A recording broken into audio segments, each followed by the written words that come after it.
everybody, it's Jess. Today I am doing I'm going to do 38 weeks to 40 weeks update. I haven't done one, I think, since I should be doing 36 weeks, but too much time has passed. I didn't get a chance to film it because it's been pretty rough a few weeks. So this is to cover kind of the past 2 weeks. So today is the 15th of March and my due date is tomorrow. So I am 40 weeks pregnant, which means I'm pretty fed up. I honestly thought this baby was going to be early. I always thought the whole way through that I was going to be about 2 weeks early. Obviously that has not happened. So yeah, I'm really hoping it's soon. I don't want to kind of go over. I want to kind of avoid any kind of interventions. Really, I've mentioned before, I'm really hoping that I can get a VBAC. But obviously the longer you go overdue, kind of the less likely that can be. Yeah, so I'll just kind of go through how I've been feeling and things like that. So obviously baby is totally full term now. I think the average baby is about between 7 and 8 pounds. When we had our 36-week scan, I don't know if I covered that in my last update. So we had the 36-week scan. The baby is the right way up. Woohoo! So that's a tick for the VBAC. And the baby was weighing, obviously it's really approximate and it can be wrong, but they put down, I think, 6 pounds 15 ounces for how much the baby weighed then, which is already, so that was 36 weeks, and that's already more than what Guinevere weighed when she was born, because she was born 6 pounds 6 ounces. So this baby looks like it's going to be a bigger one. And they said that this baby has quite a lot of hair, which would be really weird because Guinevere was bald she was definitely bald up until 1, and then her hair has slowly been growing. So that's going to be strange, having a baby with hair. So I've mentioned the baby's not breech, which is good. I've really been suffering with pregnancy insomnia for the past few weeks. It's actually been driving me mad. What happens is I either can't fall asleep till about between 3 and 4 a.m. So I'm awake until that time, and then I get a couple of hours broken sleep because I still have to get up for a wee between like kind of 4 and 7. Or we'll go to bed, fall asleep about 11:30, and then I'll wake up at about 2 a.m. and start my day at 2 a.m. That I cannot get back to sleep. Normally I'm quite good at, like, you know, winding myself down. I do a lot of like meditation and things like that, but literally it's like proper insomnia. I cannot get to sleep or fall back asleep, and it's just I don't know how I'm surviving on what sleep I'm getting at the moment. I swear to God, when the baby's here I will get more sleep. I've always said that I find the last trimester of pregnancy so much harder than having a newborn, and I think that's going to be true this time.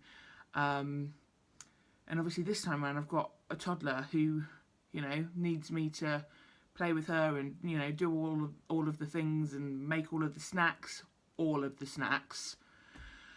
So yeah, I'm really tired. I'm really uncomfortable as well. I'm much more uncomfortable this pregnancy.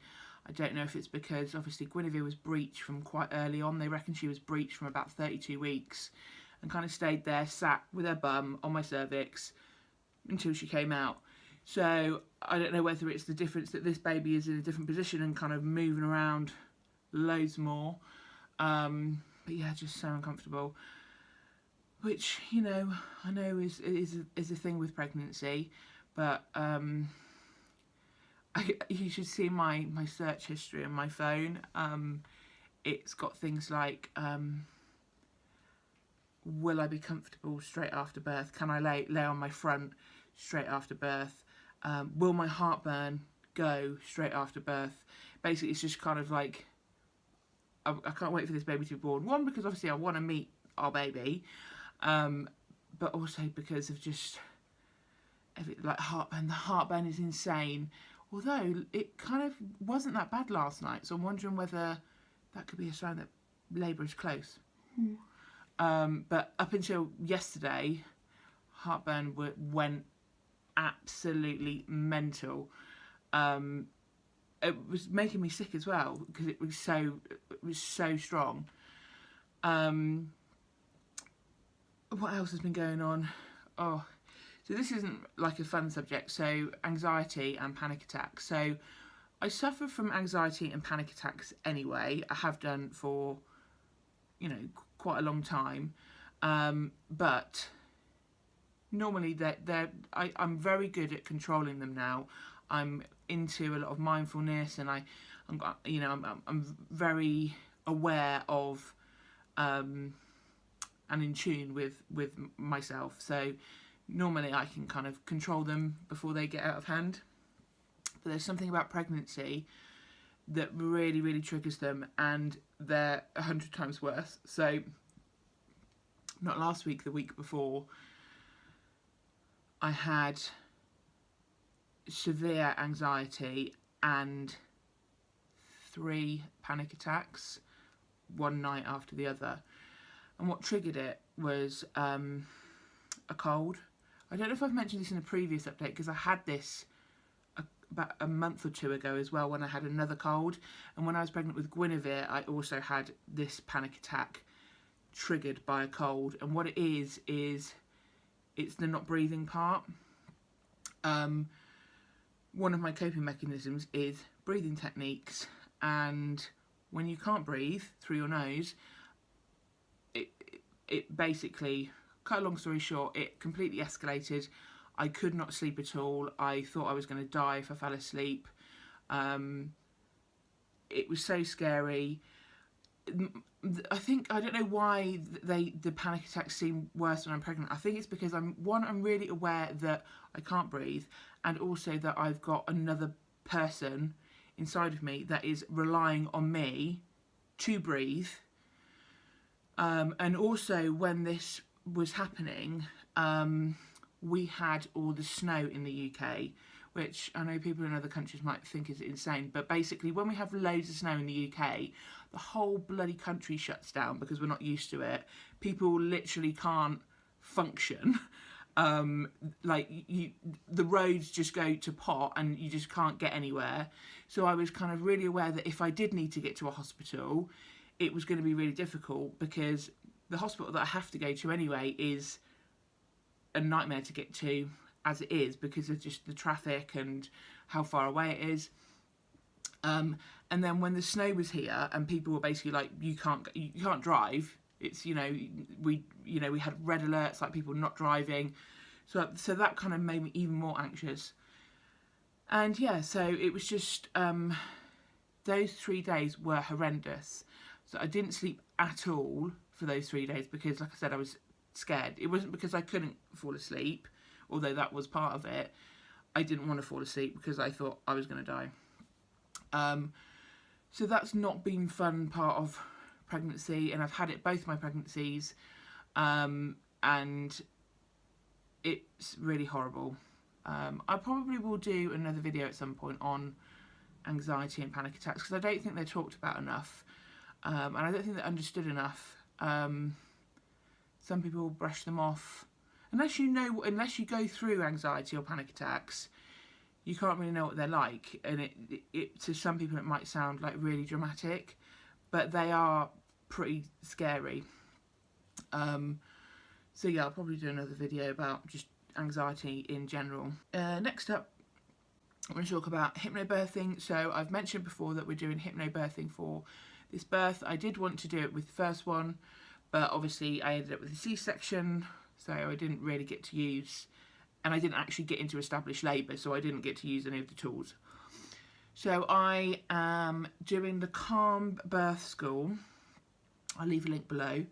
So I've read the audio book, or you can just read the normal book. So I've listened to the audio book, and I also paid for the online course, which is really, really good. I've gone through that twice. Phil is currently going through the course as well, so he's watching the videos and things like that. And I listen to my MP3s every night, and like the relaxation meditations and things like that, just to kind of get it in your head. I've also got some affirmation cards as well, which I think I showed in my what's in my hospital bag video. So yeah, we've been quite good at practicing the hypnobirthing, and most nights Phil does the light touch massage. That's one of the tools that you can use with hypnobirthing. So it's not like a massage, like, you know, well, you can do that. It's kind of almost like fingertip type massage, and it's really, really relaxing. So he usually does that like 10 or 15 minutes each evening, just to kind of, and I practice my breathing at the same time as him doing that. So either my wave breathing or my pushing down breathing, bearing down breathing. And it is really relaxing. So I'm hoping that will be really good for us when the time comes. But then some women, like when you're in labour, you don't want anyone to touch you, so it might just be like, don't do that. So we'll see. But I definitely think like the breathing's going to help me, and it's just all about your state of mind, and trying to keep calm. Also, Betty, our dog, has been acting really weird the past like week or so, and they say that obviously dogs can sense, well, animals can sense when labour is near. She's been really weird around me, like kind of following me around, wanting to constantly like be on me. Yeah, so I think she kind of senses something. Guinevere's also been very, very clingy to me the past 2 weeks, not letting me leave her with a childminder. She didn't want to go with my mum. She was just like wanting to be with me all the time. So I think she's feeling a bit anxious about, she knows that a big change is coming up, and obviously people keep saying to her, oh, you know, you're going to help mummy, and oh, you're going to be big sister, and she is excited about it, but I think it's kind of dawning on her that things are going to change. So I'm trying to keep that transition as smooth as I can, and making sure that I'm spending as much time with her as I can, and obviously when the baby comes, making sure that I still spend quality time with just her as well. I feel an awful lot of pressure. This past week, I'm so uncomfortable.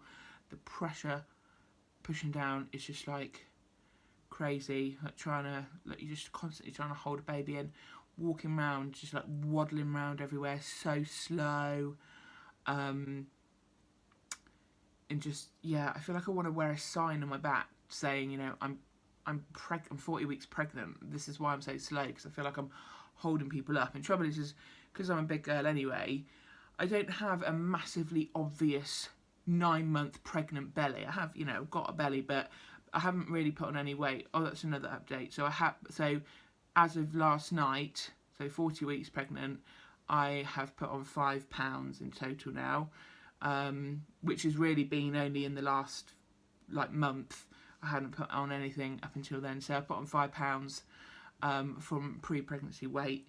So I'm hoping that just goes when the baby comes. Well, it will, because the baby's going to be like £7, I suppose. So yeah, so we'll see. Yeah, so I feel like I want to wear a sign on my back saying, you know, I'm 40 weeks pregnant, like, this is why I'm so slow. Oh, a book I've been reading, I don't know if I've mentioned this before, but it's called The First 40 Days, The Essential Art of Nourishing the New Mother. Highly recommend it. It's basically the postpartum experience for the new mother. So in some cultures, the mother is like cocooned in like her house or whatever, and everybody does everything for her, and her only worry is basically to look after, for her to recover and to look after the baby. And you don't, you know, you're not supposed to really do anything, any kind of housework and all that kind of stuff, any cooking, and, you know, so that's what it's called, the confinement period. which isn't realistic for our life, really. You know, well, you know, Phil is going to be here for 2 weeks. He's going to have 2 weeks paternity, but he can't do absolutely everything. He's going to have Guinevere to look after as well. You know, and my mum and everyone, they have their own lives and their own jobs and things. You can't expect them to be here and rallying around me all the time, as nice as that would be. So this is kind of like a bit more of a how to apply it in like a Western thing. It's got recipes in there, although the recipes aren't really that appealing to me because I'm vegan and these are not. There are some in there that are vegan, but there's other things like bone broth, like as in boiled up animal bones that you drink. No thanks. But yeah, it's got loads of good like tips in there and things like that. So yeah, that is that book.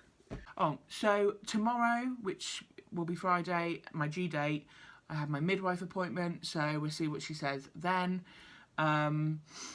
I don't know what they say in terms of like, I think they let you go like a couple of weeks over, don't they?